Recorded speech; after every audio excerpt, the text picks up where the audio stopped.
إن الحمد لله نحمده ونستعينه ونستغفره ونستهديه ونعوذ بالله من شرور أنفسنا ومن سيئات أعمالنا من يهده الله فلا مضل له ومن يضلل فلا هادي له وأشهد أن لا إله إلا الله وحده لا شريك له وأشهد أن محمدا عبده ورسوله أما بعد فإن خير الكلام كلام الله وخير الهدي هدي محمد صلى الله عليه وسلم وشر الأمور محدثاتها وكل محدثة بدعة وكل بدعة ضلالة وكل ضلالة في النار.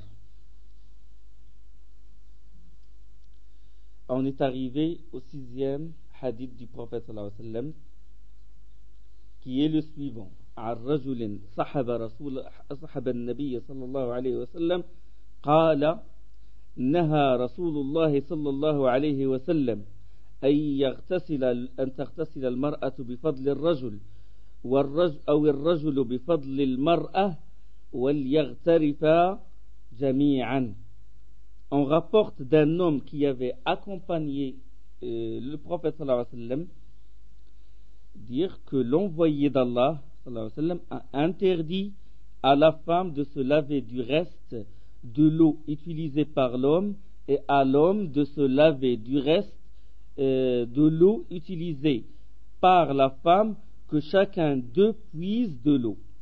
Hadith akhrajahu Abu Daoud wa Nasa'i wa isnaduhu sahih. C'est un hadith rapporté par Abu Daoud, Nasa'i et son isnad, sa chaîne de rapporteurs est sahih, est authentique.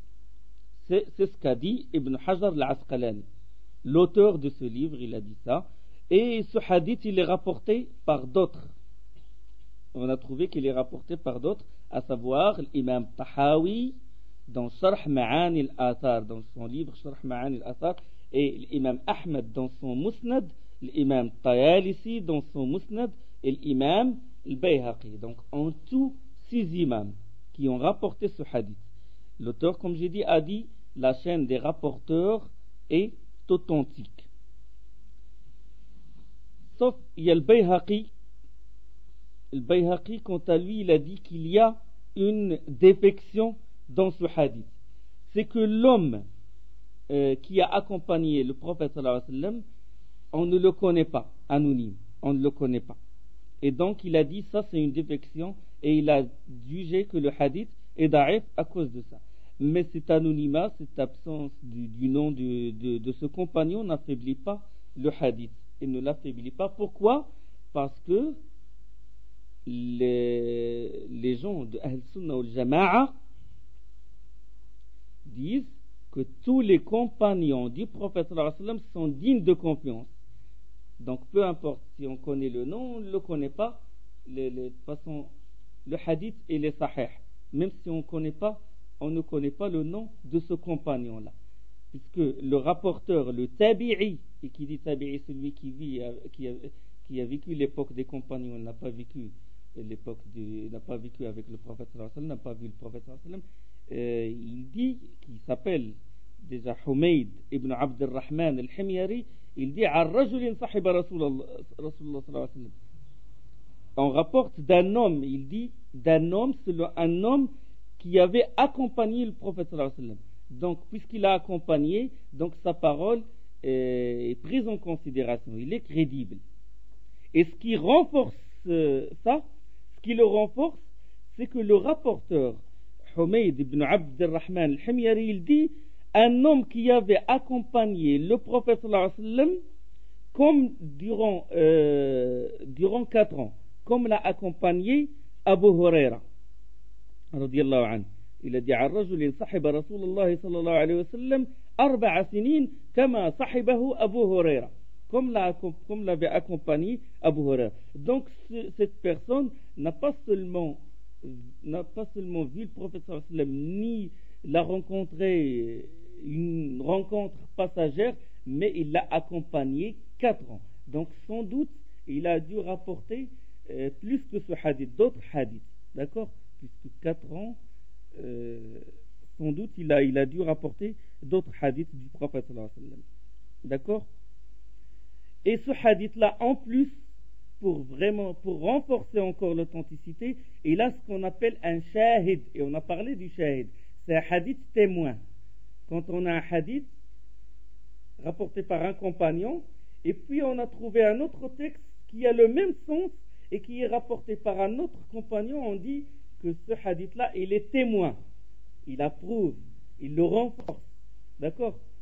Et donc, on a trouvé un hadith témoin qui augmente l'authenticité de ce hadith. C'est selon Abdullah ibn Sarjas radiyallahu anhu. C'est un compagnon. Là, on connaît le compagnon. Il y a un autre hadith où on connaît vraiment le compagnon qui a dit أن النبي صلى الله عليه وسلم نهى أن يغتسل الرجل بفضل المرأة وأن تغتسل المرأة بفضل الرجل وليشرعا منها جميعا وليشرعا بل يشرعان جميعا. Il a dit que le prophète sallam interdit à l'homme de se laver du reste de l'eau utilisée par une femme, par la femme, et à la femme de se laver de l'eau qui reste, de ce qui reste de l'eau qu'a utilisé l'homme. D'accord? Bal yasra'ani jami'an, ça veut dire que chacun d'eux il prend l'eau du récipient. D'accord? Tous les deux en même temps. D'accord? C'est pas que l'homme il se lave, il utilise cette eau et après la femme il utilise après lui, la femme il utilise l'eau. D'accord? Mais s'il utilise en même temps, lui il prend de cette eau et la femme elle prend de cette eau, il est autorisé. Donc ça c'est un hadith témoin selon Abdullah ibn Sarjis. On connaît là le compagnon. C'est un hadith qui est rapporté par Daraqutni, par le Bayhaqi, par l'imam Tahawi. Leçon maintenant. On déduit de ce hadith le sens explicite, le sens apparent. Naha Rasulullah sallallahu alayhi wa sallam أن تغتسل المرأة بفضل الرجل. Le prophète sallam a interdit à la femme de se laver du reste de l'eau utilisée par l'homme. Qu'est-ce qu'on déduit? L'interdiction. Maintenant, l'eau qui a été déjà utilisée par l'homme. D'accord? Interdiction. Le hukm, le statut juridique, c'est l'interdiction. Ça, c'est le sens explicite. Mais suivez bien. L'imam al-Nawawi, il a dit qu'il y a ijma', unanimité des savants qu'il est autorisé à la femme de se laver du reste de l'eau utilisée par l'homme. Un ijma' qui contredit le texte, hein? On va éclaircir. D'accord? L'imam Nawawi, il dit qu'il y a unanimité entre les savants qu'il est autorisé à la femme d'utiliser l'eau qui a été déjà utilisée par l'homme. D'accord? Ce ijma', il est à vérifier. Pourquoi? Parce que l'imam Al-Tahawi, dans son livre Sharh Ma'ani al-Athar, explication des sens des athar, des textes, que certains savants ont jugé que c'est makruh, que c'est détestable. Certains savants, ils ont jugé que c'est déconseillé. Ce n'est pas haram, contrairement à ce qu'on voit, à ce qu'on déduit du sens apparent du hadith du prophète sallallahu alayhi wa sallam, n'a interdit.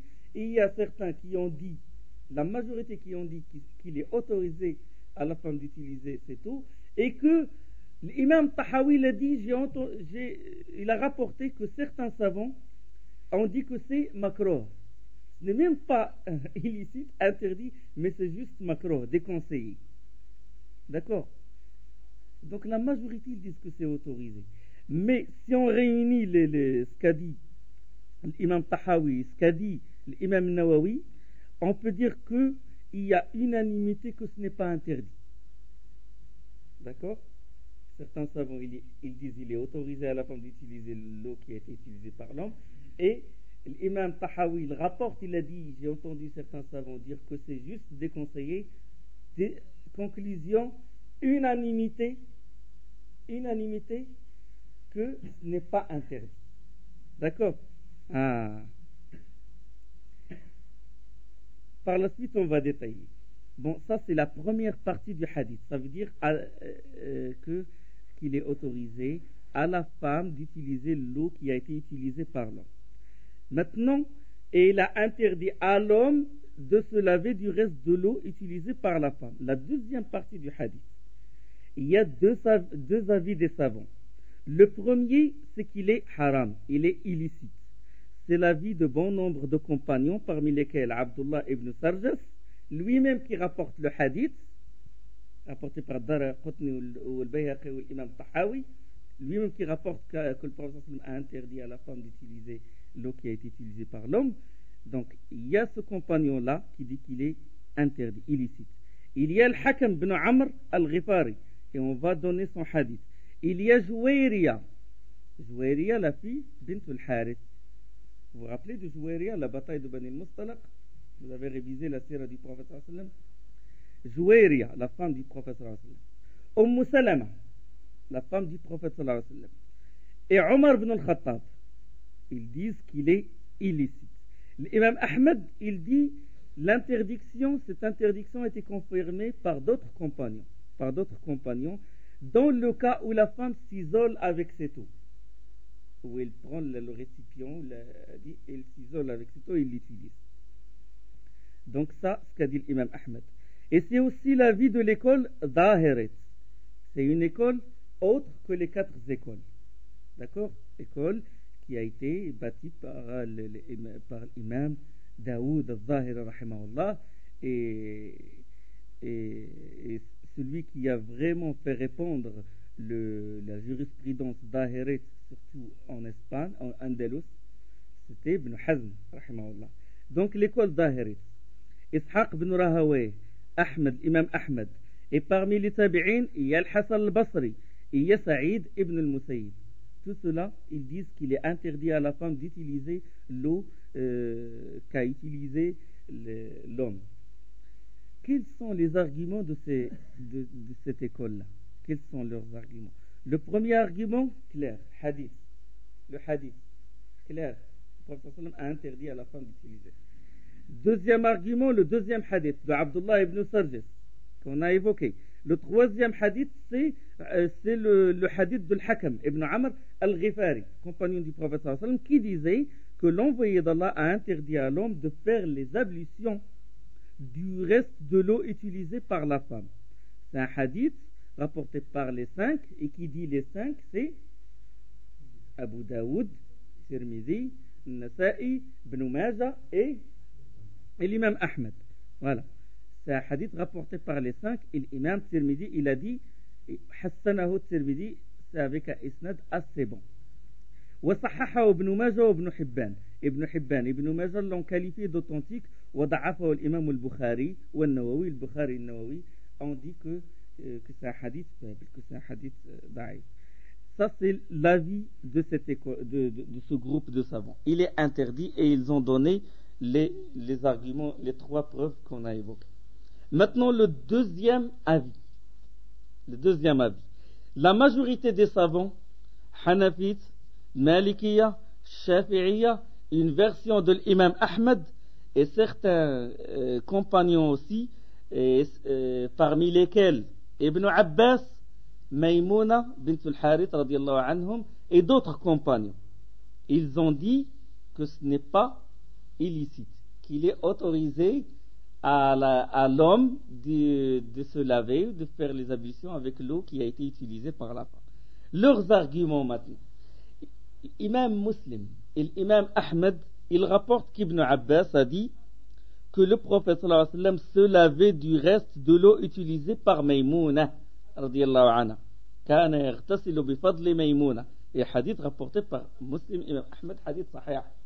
Ça, c'est le premier argument, qu'il est autorisé de se laver du reste à l'homme de se laver de l'eau qui a été utilisée par lui. Le deuxième argument, c'est que Maïmouna elle-même, radiyallahu anha, elle disait que le prophète sallallahu alayhi wa sallam a fait les ablutions du reste de l'eau qu'il a utilisée pour les grandes ablutions, pour les janaba. Il a utilisé cette eau, elle s'est lavée, et puis le prophète sallallahu alayhi wa sallam l'a utilisé. C'est un hadith rapporté par l'imam Ahmed ibn Majah. Ça, c'est le deuxième argument. Le troisième argument, c'est le hadith que vous avez dans le livre. c'est que Ibn Abbas, il avait dit que l'une des femmes du prophète sallallahu alayhi wa sallam s'était lavée avec une jatte ou un récipient d'eau, et le prophète sallallahu alayhi wa sallam est venu utiliser le reste. Il est venu pour faire les ablutions, ou venu utiliser le reste de cette eau.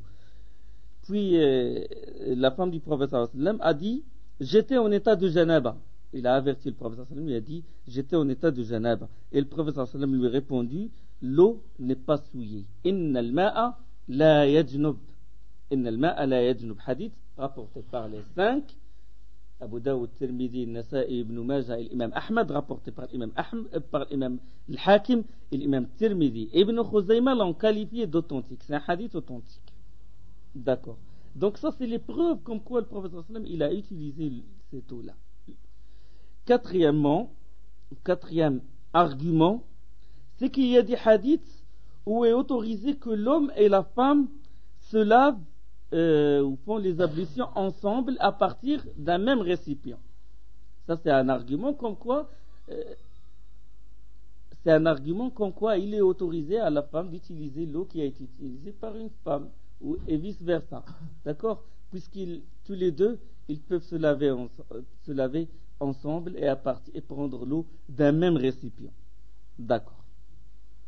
Il y a des hadiths, on va les évoquer ces hadiths-là après. Comme quoi l'homme et la femme peuvent se laver ensemble et faire les ablutions ensemble en même temps prendre l'eau à partir d'un seul récipient. Maintenant, comment les savants qui ont adopté cet avis-là répondent aux arguments de ceux du premier avis? Cet avis-là, il est le plus vraisemblable. Il est rajih. C'est cet avis que prennent les derniers savants, Cheikh Al-Uthaymin et les autres grands savants. Ils prennent en considération qu'il est autorisé. Maintenant, comment ils répondent? Comment ils réunissent les textes? Ils disent que l'interdiction ne s'applique pas sur l'eau utilisée qui reste dans le récipient. D'accord? Que la femme, s'il utilise cette eau, l'interdiction, elle ne s'adresse pas à l'eau qui est dans le récipient, mais elle s'adresse à l'eau qui coule du corps de la femme ou de l'homme. C'est cette eau qu'a interdit le prophète sallallahu alayhi wa sallam. C'est de cette eau que dit le prophète sallallahu alayhi wa sallam qu'il est interdit de l'utiliser. D'accord? Mais l'eau qui reste du récipient, c'est autorisé. Pour réunir, et ça, cette réunion, ce raisonnement, il a été utilisé par l'imam al-Khattabi, rahimahullah. L'argumentation de l'imam al-Khattabi. Il dit l'interdiction, elle ne se rapporte pas à l'eau qui reste dans le récipient, mais à l'eau qui coule du corps de l'homme ou de la femme. Ça, c'est une argumentation. Deuxième chose, comment ils répondent, c'est qu'ils disent que l'interdiction n'est pas absolue. Laysa mutlaq, laysa tahrim mutlaq, n'est pas absolu. C'est juste un acte makruh, reprochable, car les autres hadiths montrent qu'il est autorisé. Donc le prophète sallallahu alayhi wa sallam a interdit, et en même temps il a fait le contraire.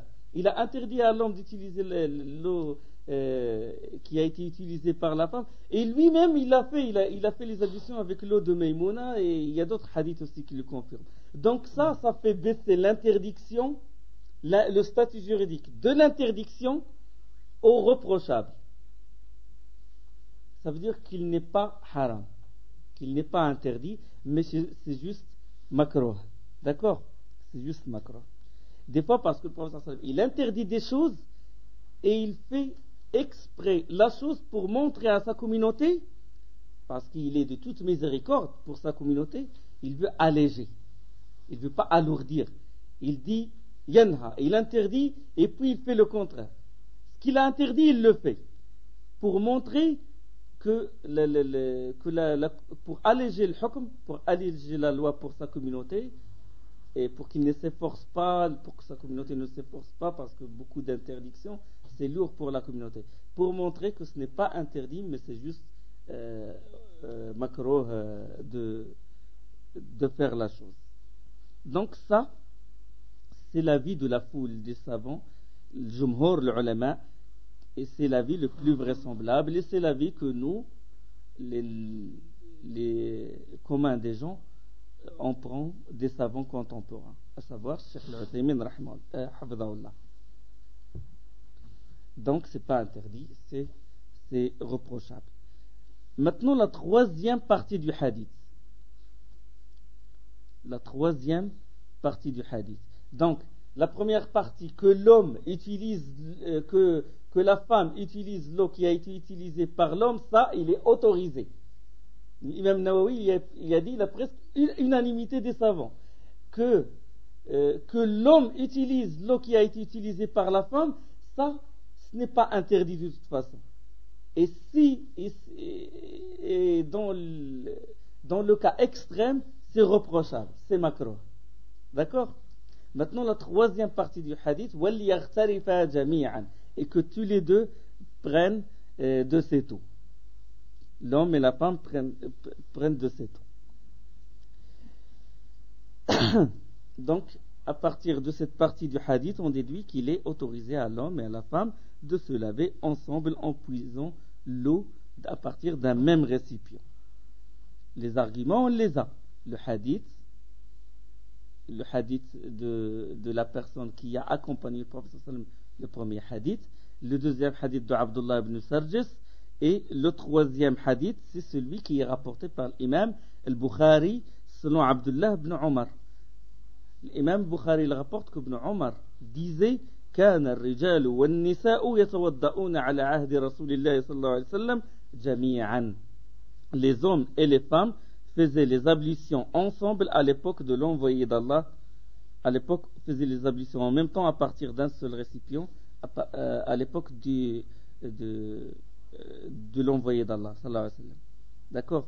Mais il ne faut pas comprendre, il faut pas mal comprendre ce hadith parce qu'il a été mal exploité par certaines personnes et certains gens qui malades du cœur, ils peuvent interpréter ce hadith à leur guise. Ils peuvent dire que les hommes et les femmes ils faisaient les ablutions ensemble et il va autoriser la mixité, il va dire voilà un dalil et en plus il est dans le Bukhari qu'il est autorisé qu'ils se mélangent. Et puis, puisque c'est autorisé qu'ils se mélangent qu'ils font les ablutions ensemble, bah, il est autorisé qu'ils font la prière ensemble et des mosquées mixtes. Donc, ce hadith-là, qu'est-ce qu'il veut dire? Ce hadith-là veut dire que à l'époque du prophète sallallahu alayhi wa sallam, qu'est-ce qu'a voulu dire Ibn Omar? Qu'à l'époque du prophète sallallahu alayhi wa sallam, le mari faisait les ablutions avec sa femme ou avec ses enfants, ou le père avec sa fille, ou les maharim entre eux, la famille. Ils peuvent faire les ablutions ensemble à partir d'un seul récipient. C'était courant à l'époque du prophète sallallahu alayhi wa sallam. D'accord? Donc ça, c'est l'explication de ce hadith. Sinon, la femme à l'époque du prophète sallallahu alayhi wa sallam, on sait que son rôle, c'est chez elle. Elle éduque les enfants, elle instruit les futurs mujahidines et les futurs savants. C'est ça le vrai rôle de la femme. Et on a étudié dans la sira et tout, les femmes ne se mélangent pas avec les hommes dans la société musulmane.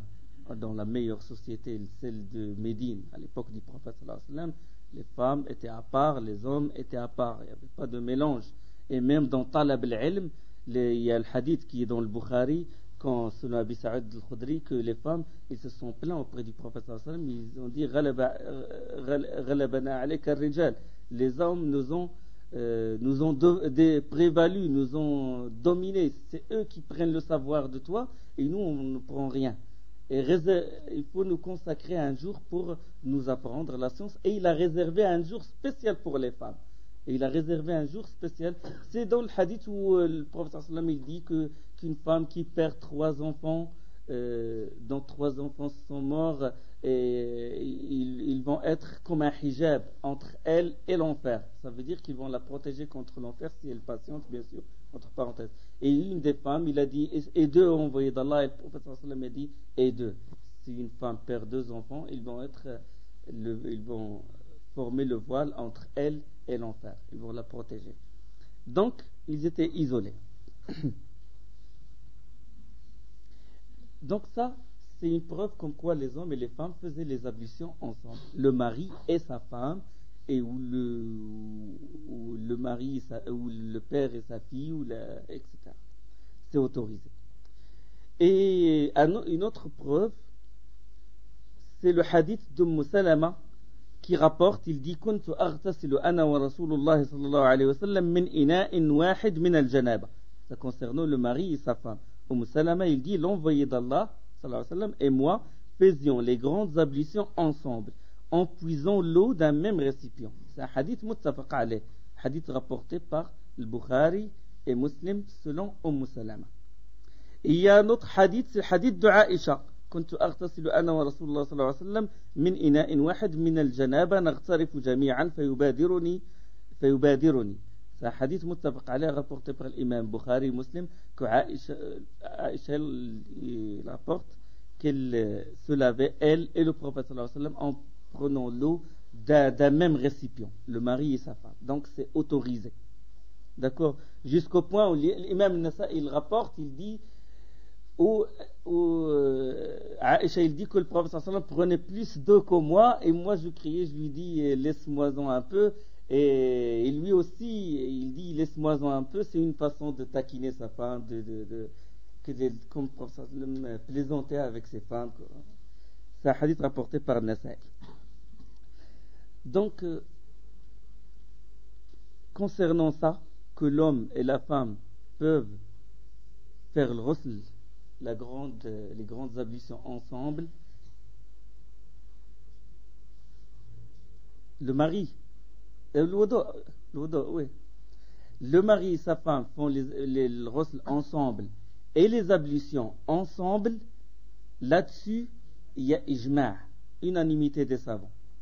Les savants sont unanimes que l'homme et sa femme font les ablutions ensemble, les petites ablutions ou les grandes ablutions ensemble. Et 4 imams ont souligné qu'il y a unanimité. On sait que l'unanimité, comment on peut dire qu'il y a ijma'? C'est quand le savant il cherche dans les livres, dans les archives et tout, et le grand travail d'analyse qu'il fait, et c'est à partir de ces recherches qu'il dit qu'il y a unanimité. 4 imams ont souligné qu'il y a unanimité là-dessus. Et l'anecdote, c'est que chaque imam représente une école. Il y a l'imam Qurtubi qui est malikite, l'imam Tahawi hanafite, l'imam Nawawi qui est shafi'ite, et l'imam Ibn Abd al-Barr, imam Ibn Taymiyyah, astaghfirullah, qui est de l'école de l'imam Ahmed bin Hanbal. Donc ça, on a terminé avec ce hadith-là. On a donné les statuts juridiques là-dessus. Maintenant, on passe au hadith numéro 8. 7, on l'a déjà évoqué, d'accord, concernant les femmes du prophète sallallahu alayhi wa sallam, que l'une des femmes du prophète sallallahu alayhi wa sallam a utilisé l'eau, il a enlevé le janaba avec, et le prophète sallallahu alayhi wa sallam a voulu l'utiliser, il a dit, j'ai enlevé la janaba avec cette eau, il a dit, l'eau n'est pas souillée. Inna al-ma'a la yajnub. Ça c'est le hadith numéro 7, je l'ai évoqué quand j'ai parlé comme argument. Le hadith numéro 8. عن أبي هريرة رضي الله تعالى عنه قال رسول الله صلى الله عليه وسلم طهور إناء أحدكم إذا ولغ فيه الكلب أن يغسله 7 مرات أولاهن بالتراب. Abu Huraira, il rapporte que le prophète sallallahu alayhi wa sallam avait dit, si un chien lappe dans votre récipient, sa purification consistera à le laver 7 fois. La première se fera avec de la terre. Hadith rapporté par l'imam Muslim, akhrajahu Muslim, et qui dit Muslim, ça nous épargne le grand travail de chercher la chaîne des rapporteurs, parce que il est le deuxième. Muslim, il a le deuxième livre authentique qui regroupe les hadiths après le Bukhari. D'accord? Rapporté par l'imam Muslim. Wa fi lafdhin, le prophète dans une autre version, il a dit falyuriqhu, ça veut dire qu'il le verse. D'accord? Et Tirmidhi, il rapporte, dans la première ou la dernière fois, il utilise de la terre. Donc la version de Muslim La première, il lave 7 fois le récipient. Si le chien il lappe dans ce récipient-là, et la première fois, il doit utiliser la terre. Et dans la version de l'imam Tirmidhi, la première ou la dernière. Explication de ce hadith. إذا ولغ الكلب في إناء أحدكم. Le terme walara, ça veut dire il fait bouger sa langue dans l'eau. C'est ça. Walara, il fait bouger sa langue même s'il ne boit pas. Du moment que sa langue touche l'eau, il faut laver le récipient qui contient cette eau. Dans la version de Muslim, il dit qu'il verse cette eau. Donc, ça c'est le hadith. Dans ce hadith-là, on peut déduire 8 questions. Il y a 8 questions. La première, est-ce que le chien est pur ou impur? La première, est-ce que le chien est pur? Il est najis? Le chien lui-même est pur ou impur? Il y a 3 avis des savants. Le premier avis, le chien est entièrement pur, y compris sa salive. C'est la version connue, célèbre de l'imam Malik. Et les Malikites qui ont adopté cet avis, ils ont donné comme preuve les paroles divines suivantes. Ils t'interrogent sur ce qui leur est permis. Dis, vous sont permises les bonnes nourritures, ainsi que capturent les chiens que vous avez dressés en leur apprenant ce qu'Allah vous a appris. Mangez des prises que pour vous ils auraient faites et prononcez dessus le nom d'Allah. Dans Surat Al-Ma'idah, le verset 4. Yas'alunaka mada uhilla lahum qul uhilla lakum at-tayyibatu wa ma 'allamtum min al-jawarihi mukallibina tu'allimunahunna mimma 'allamakum Allah fakulu mimma amsakna 'alaykum wadhkuru isma Allahi 'alayhi. Donc le chien, quand on fait la chasse, donc on envoie le chien il mord, c'est vrai qu'il mord la proie et il la ramène jusqu'au chasseur. D'accord? Donc c'est sûr que s'il a mord la bête, donc il doit laisser de la salive. Et Allah subhanahu wa ta'ala nous a autorisé cette viande. Ça c'est un argument. D'accord? C'est leur argument, l'argument des Malikites. Que donc c'est autorisé, il est pur, le chien il est pur, du moment qu'Allah il nous a autorisé de l'exploiter, de l'utiliser dans la chasse et tout, après l'avoir dressé, d'accord? Vous l'avez dressé, et donc lui quand il ramène la proie, c'est sûr qu'il va laisser sa salive dans cette proie, et donc le chien il est pur. À partir de ça, ils ont déduit que le chien est pur. Ça, c'est le premier argument, leur premier argument. Le deuxième, c'est ce qu'a rapporté l'imam al-Bukhari. Qu'Ibn Omar disait que les chiens rentraient et sortaient dans la mosquée du prophète sallallahu alayhi wa sallam, à l'époque du prophète sallallahu alayhi wa sallam, et à l'époque du prophète sallallahu alayhi wa sallam, et personne n'a arrosé la mosquée, ni n'a essayé de laver la salive ou ce qu'il laisse derrière eux. D'accord? Que les chiens avaient l'habitude de rentrer dans la mosquée, de sortir, et personne n'a dit qu'il faut laver la mosquée. Donc l'imam Malik il dit ça c'est une preuve comme quoi sa salive n'est pas najis, n'est pas impure. D'accord. Et ils expliquent le hadith d'Abu Huraira. Mais tout c'est un problème. Quand le prophète sallallahu alayhi wa sallam il dit tahuru ina'i ahadikum idha walagha fi al-kalb an yaghsilahu 7 marrat. Sa purification, la purification de ce ina, de ce récipient dans lequel a lapé ce chien, le chien, qu'il faut le laver pour le rendre pur. Il faut le laver, il faut laver le récipient 7 fois et utiliser de la terre. Donc comment eux ils répondent à ce hadith? Ils disent que le fait de laver le récipient 7 fois, la première avec la terre, c'est une simple adoration. C'est que la raison humaine n'a pas à intervenir dedans. Imam Malik il dit غير معقول المعنى, hadith غير معقول. Ça veut dire que le sens rationnel n'est pas voulu. On ne connaît pas la raison. Allah nous a demandé de laver 7 fois et l'une des fois utiliser la terre. Nous, on se soumet au texte. On n'a pas cherché la raison derrière ça. D'accord? Ça, c'est l'argumentation des Malikites. Et ce n'est pas à cause de l'impureté, parce que eux, ils disent que la salive n'est pas impure, que le chien n'est pas impur. Donc, c'est pas à cause de l'impureté qu'Allah nous recommande ou le prophète nous recommande de laver le récipient. C'est une adoration, on ne sait pas pourquoi. D'accord? Ça, c'est leur argumentation. Et ils disent autre chose, c'est que l'urine, et l'urine, les sels, les saletés et tout, sont plus répandus, sont pires, si vous voulez, que la salive. Et pourtant, le prophète ne nous a pas recommandé, ne nous a pas ordonné de laver ces impuretés-là, l'urine du chien ou l'urine de n'importe quel être vivant, nous a pas demandé de le laver cette fois, une fois avec la tête. Donc c'est une pure adoration, la raison n'a pas à intervenir dedans. Il y a d'autres arguments. Il y a d'autres arguments qu'a évoqué l'imam Ibn Rushd dans son livre Bidayat al-Mujtahid.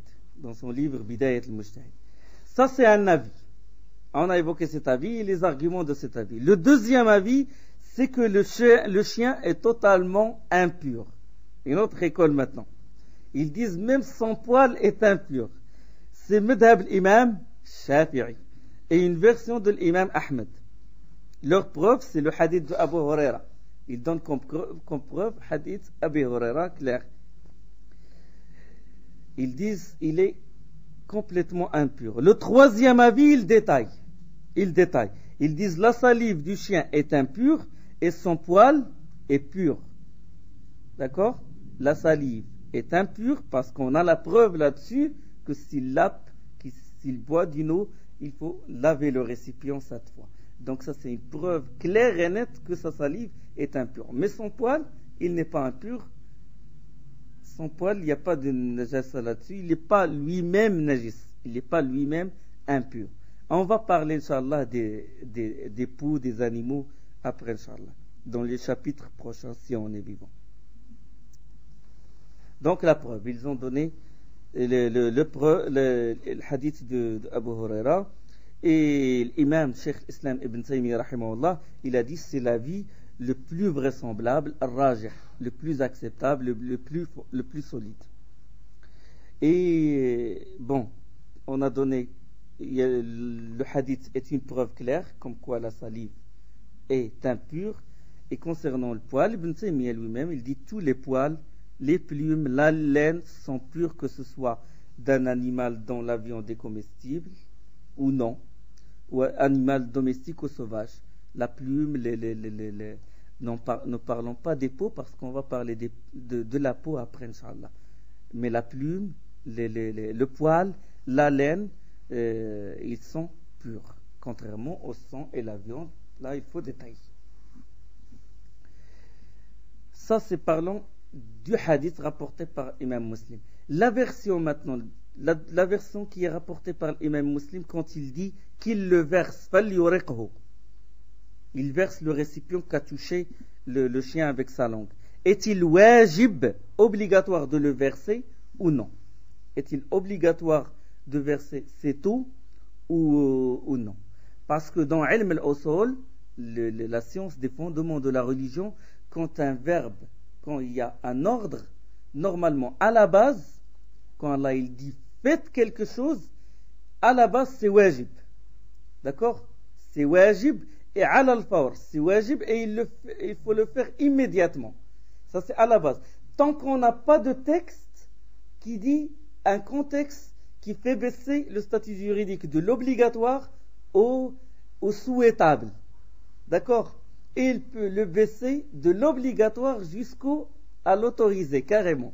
Jusqu'à dire qu'il est mubah, qu'il est juste mubah, qu'il n'est même pas obligatoire, qu'il est préférable, ou que la personne a le choix, mubah, que la personne a le choix. Donc à la base, un verbe en impératif, ou ordre de faire quelque chose, wajib immédiatement, jusqu'à ce qu'on trouve un contexte qui dit non, ce n'est pas wajib, c'est juste souhaitable, ou un contexte qui dit que c'est pas grave de retarder l'échéance, de dire de le faire plus tard et de ne pas le faire immédiatement.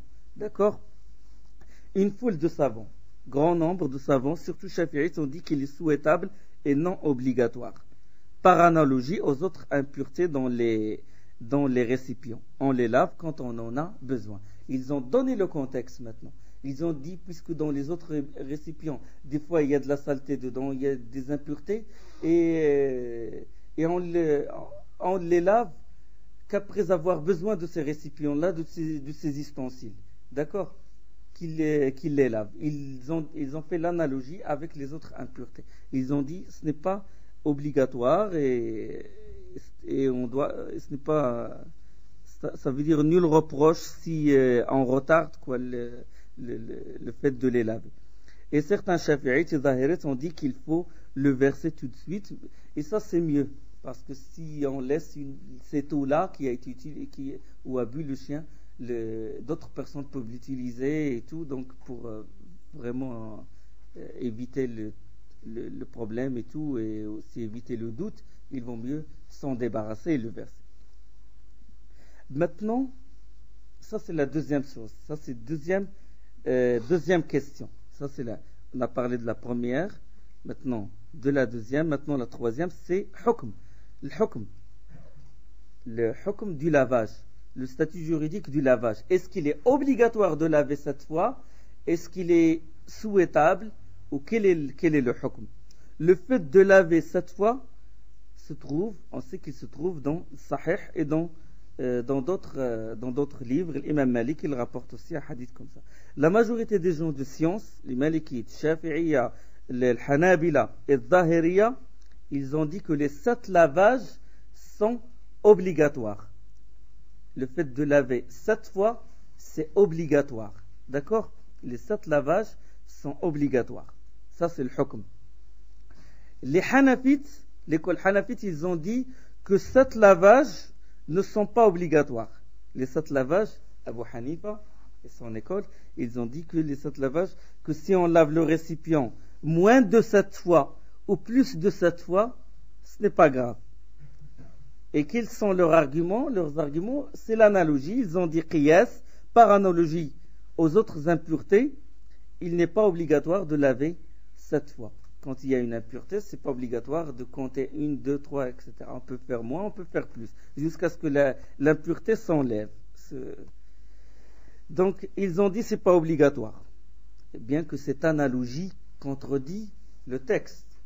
Le prophète sallallahu alayhi wa sallam, il a dit tahuru ina'i ahadikum idha walagha fihi al-kalbu an yaghsilahu 7 marrat. Sa purification consiste à le laver 7 fois. Donc, cette analogie contredit le hadith. Qiyas, il contredit le hadith, donc on ne prend pas en considération ce raisonnement par analogie. On ne prend pas en considération. Ça, c'est leur preuve. Ils ont dit, par comparaison aux autres impuretés, on peut faire moins, on peut faire plus, mais normalement, ils ne doivent pas contredire le hadith. Le hadith est clair, 7 fois. Deuxième chose, ils ont dit que l'imam Tahawi, il rapporte qu'on demanda à Abu Huraira au sujet du récipient où elle appelle le chien, dans lequel il l'appelle. Il répondit de le laver 3 fois.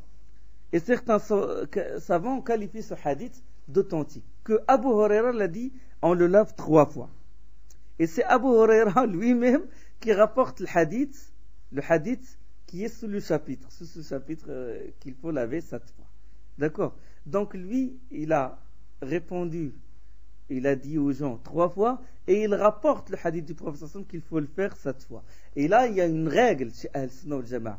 Quand le compagnon, il rapporte un hadith du prophète et que lui, il donne une fatwa qui est différente du hadith, qu'est-ce qu'on prend en considération? Sa fatwa à lui, sa réponse à lui, ou on prend en considération ce qu'il a rapporté du prophète?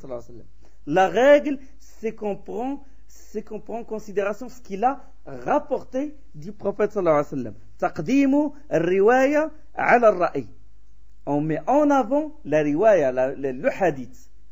Même si lui, il a fait le contraire, même si lui a répondu le contraire de ce qu'il a rapporté. Il se peut qu'il oublie, il y a beaucoup de choses qu'ont détaillé les grands savants là-dessus. Comment répondre à ceux qui ont adopté cet avis? On répond qu'Abu Huraira lui-même a répondu qu'il faut laver 7 fois. Et ces versions sont authentiques dans le Bukhari. et dans Muslim. Et que le hadith des 7 lavages était en même temps que... bon, ça c'est... Le hadith, il est clair là-dessus. C'est ça, comment répondre à cette école, l'école hanafite qui a prétendu que cette fois ce n'est pas obligatoire. Il y a un autre argument qu'ils ont évoqué sur le fait que le prophète sallam au début, il a demandé à tuer les chiens de Médine et tout, et que c'était les 7 lavages, c'était en même temps que le fait de tuer les chiens, mais ça on n'en parle pas. Et il y a 4e question maintenant. La 4e question, c'est le statut juridique de la 8e fois. La 8e fois, c'est que un rapporteur du hadith, il dit que le prophète sallam a dit et frottez-le en utilisant de la terre la 8e fois. Ça veut dire qu'on utilise la terre la 8e fois. Wa'affiruhu as-samina bit-turab. Cette version ne se trouve pas dans le hadith de Abu Huraira ni dans le hadith d'Ibn Omar. D'accord? Et l'imam Hassan et l'imam Ahmed, ils ont dit que c'est obligatoire de faire la 8e fois. Mais la foule des savants ont dit que l'obligation, c'est de laver 7 fois. Laver 7 fois et d'utiliser la terre une fois. D'utiliser la terre, ça rentre dans les 7 fois quand on lave, dans les 7 lavages. Ça veut dire que si on lave le récipient, on met la terre, c'est considéré comme un lavage. Donc, la foule des savants, ils disent qu'il faut que c'est obligatoire de laver 7 fois